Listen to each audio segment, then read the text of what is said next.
Welcome to Nittany Nation Game Day. Well, I can't really say what I want to say, but it rhymes with pit, and you want to do it on the pit.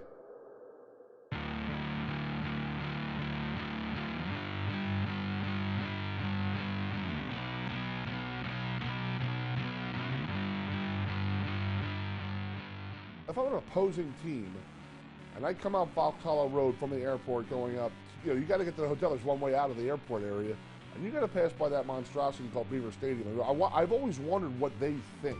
We're not in Pittsburgh anymore. We're at the landing spot of 100 games with stars and history. Marino has the pass intercepted. All in the back.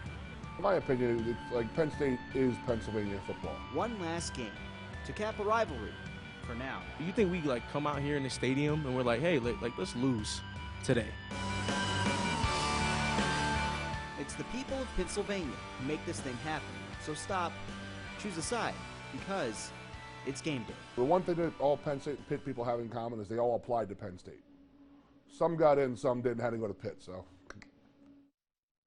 Zing! Hey, hi, hello, I'm Peter Terpstra, always standing on a box. And I'm Jack Wascher. No box needed because I am a big, big giraffe. Today we take you on a trip through time, finishing right here, right now. This is Nittany Nation Game Day. It's game day, and Penn State will welcome Pitt to town for one more Royal Rumble. But first, how did we get here? As always, let's take you on a quick recap. Penn State had a rough first half last time out against Buffalo. Second half, though, momentum would change with a big John Reed pick six. And from then on, the Nittany Lions would blow out the Bulls 45-13 under the lights at Beaver Stadium. Right, Penn State made a slight improvement, though, in the AP Top 25 poll after their win against Buffalo. They were ranked number 15. Now they're ranked number 13 in the number 13 spot. Beside them, crawl their way into the top 10 potentially. Could happen. Today, Penn State and Pitt will play for the 100th time. And the question is, could this be the final time? Could this be the last time these two teams play? Check it out. They play eight conference games, we play 9. That factors into scheduling philosophies. That has an impact on it. It is a puzzle, but not every conference is piecing together the same puzzle. Penn State already has non-conference opponents scheduled for the next 6 years. If everybody was playing 8 games, or everybody was playing 9 games, or even everybody was playing 10 games, that would help. This latest 4-game series with Pitt includes 2 games here and 2 games at Heinz Field. It's always cool to play in a pro stadium because I'm like, oh, this is kind of tight. I mean, nothing compares to Beaver Stadium, just because of the sheer size and magnitude of it. I could see us possibly maybe doing a neutral site game with them. I think that's a possibility. We could have discussions, but we got to be creative about it. And that puzzle is still scrambled. We're open. We're open to having discussions, but it's got to equally make sense for both parties. Penn State players did not grow up with the Penn State-Pitt rivalry, but Coach James Franklin, he did grow up with it. He grew up just outside of Philly, but he says he has plenty of connections with the city of Pittsburgh. My dad is from the Hill District. All my Thanksgivings, all my Christmases, most of my summers were spent there. My grandfather drove a jitney. He cleaned out a historical jazz bar at night called the Crawford Grill every night. My cousin Karen works at Pitt, works on Pitt's campus. So I got a lot of ties there. So let's talk about it. They ended the series in 2000, right? Mm-hmm. They picked it back up in 2016. That's a very significant gap there, which is why a lot of the players might not really see this as a rivalry. But the big question is this the last time Penn State and Pitt play? There's no clear answer, but right now, it's not on the schedule. Wait, that's the big question. I thought, what's a jitney? I don't know what a jitney is. I don't know what it is either. That literally was flooring me. I thought it was a kind of car. I don't know. It might be. No, I don't think it is the last time that they'll play. I think, like you mentioned in your package, it's, they have all these games scheduled 6, 7, 8 years in advance. Mm-hmm. Penn State plays 9 Big Ten games, so it makes it tough to schedule Pitt every year because they want to play Virginia Tech. They want to play Auburn because that helps you. on your resume potentially for the college football playoff. Pitt only plays 8 conference games. It makes it a little easier for them to schedule Penn State. So I would say probably for the next decade or so, they won't play each other. But I think it will come on back. I think that was funny. Neil Riddell from the Altoona Mirror mentioned potentially Mansion Park as a neutral site. I don't know about the logistics for that. He said it might only hold 15,000 people, even if you bring in the portable bleachers. That's what we call a tease. Now, before we send it to Rosie and Langello, let's hear that trash talk just one more time. The one thing that all Penn State and Pitt people have in common is they all applied to Penn State. Some got in, some didn't, had to go to Pitt, so. Oh, I'm here for that shade. Hi, guys. That was Keith Goon-Conlon making quite an entrance into our show. But what he said is not really uncommon. It's actually a saying that I've seen on social media all week leading up to this game. Goon played at Penn State from 1991 to 1995. That means he was on the 1994 team that went undefeated but did not get awarded the national championship. He says he got his nickname Goon from the movie Slapshot, released in 1977. I'm a huge hockey fan, so I bought it around some of the guys, and people were yelling at the Hanson brothers, you goons, and this and that, because they were big and beating people up and a little rough with people. And let's just say after a few libations, I get a little, I can get physical, and my strength gets to like double of a normal human being, I was told. So some of my strength coaches, they would be on the beating end of one of these wrestling matches with me, and they would ask me if they would love to see me in the weight room with that kind of strength. Still to come on Nittany Nation Game Day, a neutral site, like Jack said, for a Penn State Pitt game, maybe in Altoona. Plus, Do you think we like come out here in the stadium and we're like, hey, let's lose? a Penn State defensive tackle is speaking up about how some fans just need to be a little nicer. You're watching Nittany Nation Game Day. All right, welcome back to Nittany Nation Game Day. We're that much closer to kickoff. Penn State's going to play Pittsburgh in what might be the final Keystone rivalry game ever. We'll see that. Now, you could revisit. Future. Yeah, we'll see. You could revisit this rivalry in a number of years. Coach floated the idea of possibly a neutral site. So, one of our nitwits, which is on one of our shows, Nittany Nation Overtime, Neil Riddell, a writer for the Altoona Mirror, floated this idea. If you're talking about potential out-of-the-box ideas and creative scheduling. You got one, Neil. Well, I mean, it would be Altoona as a neutral site game is the only thing I can figure. You know, everybody in Altoona is right now going, Neil! Right. Do we have the venue? If it's not Mansion Park, capacity of, I think, at least 10,000 with room for portable bleachers. Where have you guys thought, where would be a neutral site game? I don't know. You tease them at West Virginia with that game, are you? Yeah, no, obviously I'm not sure. What I'm saying is I think some of the conference scheduling challenges, you just want it to be an even exchange. Now, for those of you around the area, Mansion Park is the high school field in the city of Altoona, about 45 minutes from Happy Valley. And Neil, he's a writer for the local paper there, the Altoona Mirror, so he's just kind of fighting for his squad. Hey, it wouldn't be that far from us, so we wouldn't mind that at all. I don't think, like I said, and I got a little ahead of myself in the first block. But it would be funny if they say, hey, we're going to play a game at Mansion Park. That would be hilarious. Penn State would definitely take a hit in the gate in terms of the money. revenue. Yeah, compared to from 100,000 to maybe 15,000 if you got all those portable bleachers in. I think it'd be cool. Not for the Pitt game, though, because you can sell that game out anywhere. But it's kind of weird because, like, Penn State's in the middle of the state and Pitt's on the western part of the state. Normally when you have, like, a neutral site, you want to be, like, right in the middle. And yes, Altoona is. Like, right in the middle of the state. Yeah. Right. But I think someone posted a great idea on Twitter. Do a doubleheader. Do Temple and Villanova on Friday night and do Pitt, Penn State Saturday at Lincoln Financial Field. I think that would be great. I mean, granted, it's a little farther from Pitt. It's closer for Penn State. Penn State kind of owns Philly. But I think if you're trying to do the neutral site, move it on, I think Philly would be a great spot. Scrimmages are always a possibility as well if you don't get it on the schedule for regular season. James Franco doesn't like scrimmages, though. Well, we went over that in the first show. We did. All right, before we shoot it over to Rosie, there's this. Do you think we like come out here in the stadium and we're like, hey, let's lose today? Like, we practiced all week, watched all this film, and did all this studying on these people, and we put in all this work during the summer and during camp. But let's go out here and just lose because we don't care about a trophy.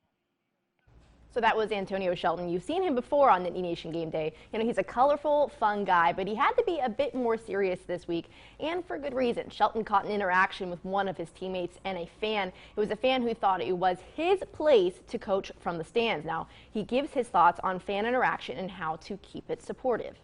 To a certain degree, if you never played college football at a Division I level, or if you never played professional football, to an extent, you kind of can't talk about certain things. Like, I like to think I don't talk about things I don't know about.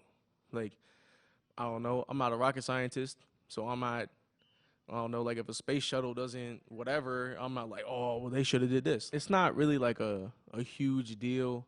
It's just every now and again you might catch somebody, you might have somebody saying something that's disrespectful or out of pocket. But at the end of the day, like, we got a game to play. So it's like, okay, well, they said that. That's how they feel. Now they're sitting down, and it's second down now. Moving on, one former Penn State player has a new NFL home. The New York Jets announced the signing of former Penn State kicker Sam Ficken. He won a tryout earlier in the week to get the job. He spent time with the Packers and Seahawks this offseason. He is 26 years old.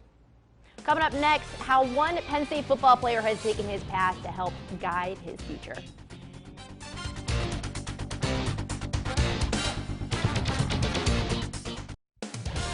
You're watching Nittany Nation Game Day.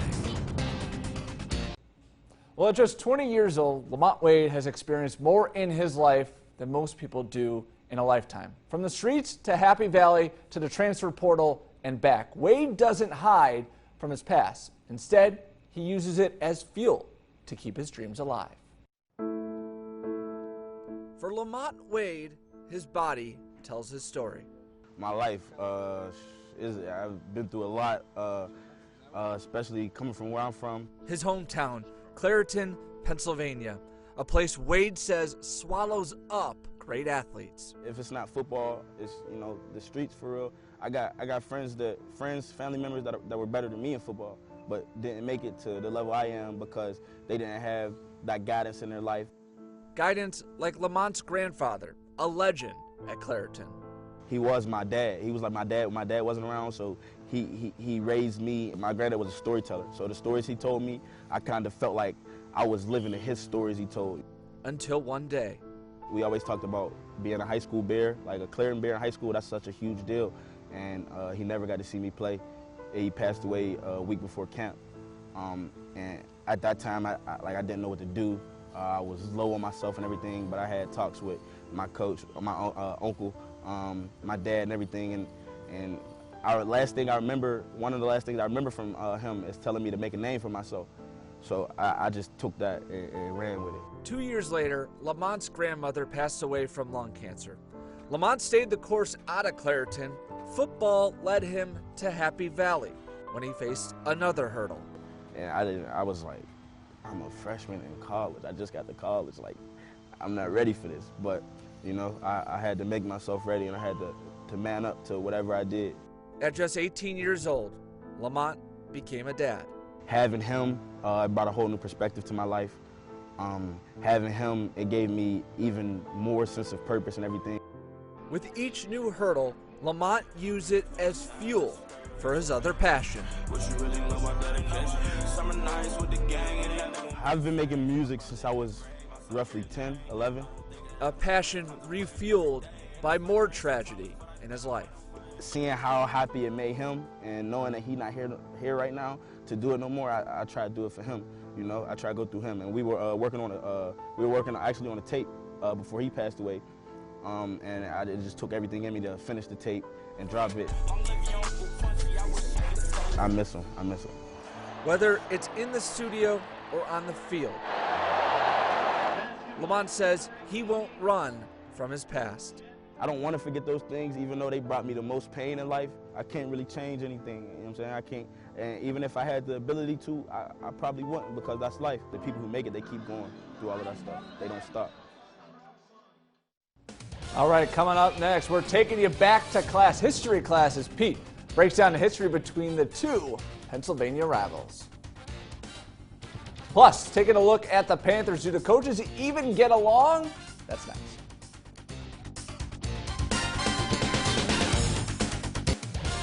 You're watching Nittany Nation Game Day. Welcome back. Big Daddy Jack's still here. We're taking you to history class with Professor Terpstra. That's me, the professor. Not really. But yes, there's a lot to break down between the two teams.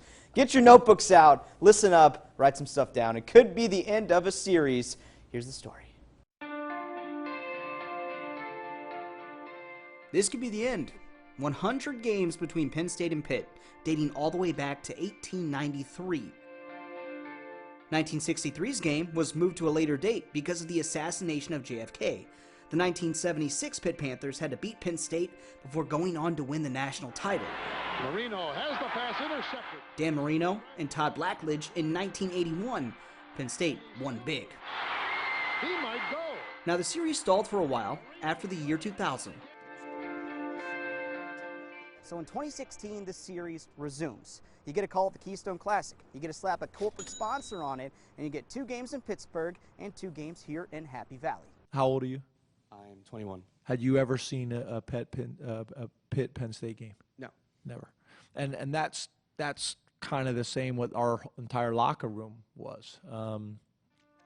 But the games have been awesome. Like in 2016, James Conner and Nathan Peterman taking down Penn State 42-39 before the Nittany Lions dominated the next 2. I'm not from here, so I don't really know. I mean, it's cool. The in-state game like this is cool. What we try to just do is we approach everything the same way. Just one more. On Saturday, we can say goodbye or see you later. Peter Terpstra for Nittany Nation. Hey, that's me. Professor Pete still standing on a box. All right, Peter, let's take a quick look at our neighbors to the west. Week 1, they lost to Virginia 30-14. Week 2 ended up a little bit better. Panthers won over Ohio 20-10. The Panthers are led by head coach Pat Narduzzi, and the coaches, they try to keep things civil. You know, we vacation together. We do. We do. I mean, you know, James is a great guy. Again, we go on the Nike trip every year, and we do. I would call that a vacation, wouldn't you, Billy? I mean, so we do vacation and socialize. But you know, when it's a game day, it's game day. It's game week, it's game week, and we vacation together. Oh, Peter and I don't vacation together. We don't vacation at all. It's football season. Yeah, we'll work on it. Let's take a look at some guys to watch on the Pitt team. Junior quarterback Kenny Pickett and senior wideout Maurice French both set career highs last week after winning against Ohio 20-10. Pickett had a career-high 321 yards, including a 74-yard touchdown to French. Now, after today, Penn State will have played Pitt 100 times.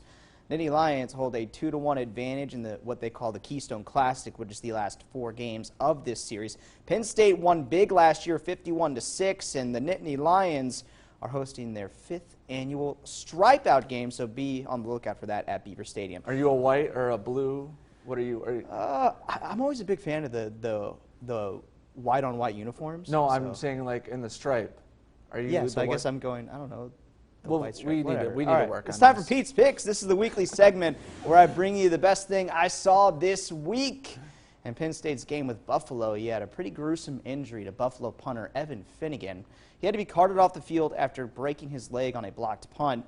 He had to get surgery over the weekend, and look who went to visit him. Coach James Franklin and the Penn State specialist, the Mole Boys.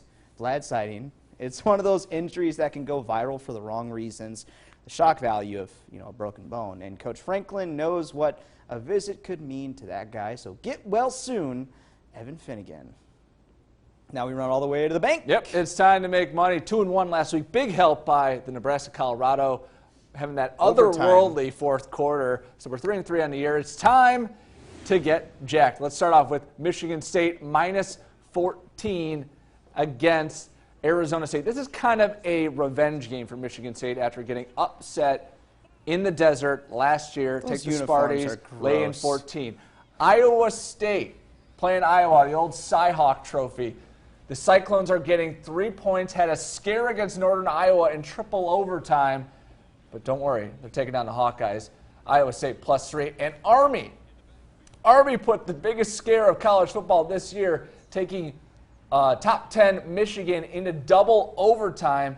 before losing. You never want to play an angry Army team. Take Army minus the 17. Oh, hi, Rosie. Whoa. Hi, guys. Before we start talking predictions, can we talk about those terrible Michigan State uniforms? The highlighter Horrible. ones? Yeah, like the highlighter, but like they had just a huge state across the chest. It was. Yeah, I remember when those came out, social media just went on fire. I don't no know. one really likes them like, from what I saw. Whatever. If you like them, you like them. I don't. You're in the minority, I think, if you like them. I also think you would be the white and we would be the blue in the stripe outs because we're both wearing blue right now.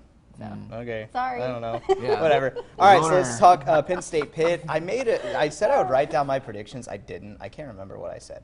I remember 24-21. Penn State. I remember a real close game. Jordan Stout with the winning field goal. Oh, that's right. He kicks long field field goals. I goal. forgot about that part. It's got to be long one. So that's true. Yeah. Rosie? 32-7. I don't think they'll win as big as they did last year. Okay. 45-7. Penn State. Pitt is garbage. Garbage.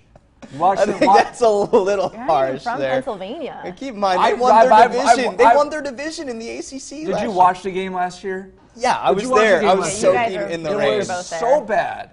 And they haven't gotten any better. They lost their two top running backs. Kenny Pickett still can't throw the ball. I hope that angers some Pitt fans. You'll see. Noon. Game starts in about 2 minutes. I'll be proven right. If not, delete the tapes. Just delete the tapes. All right. So, there you go. Time and TV. No game at Mansion Park or West Virginia. One more time for your eyeballs. Penn State playing Pitt for maybe the last time. Starts at noon. We're here for you every week. Folks, that's going to do it for Nittany Nation Game Day. See ya.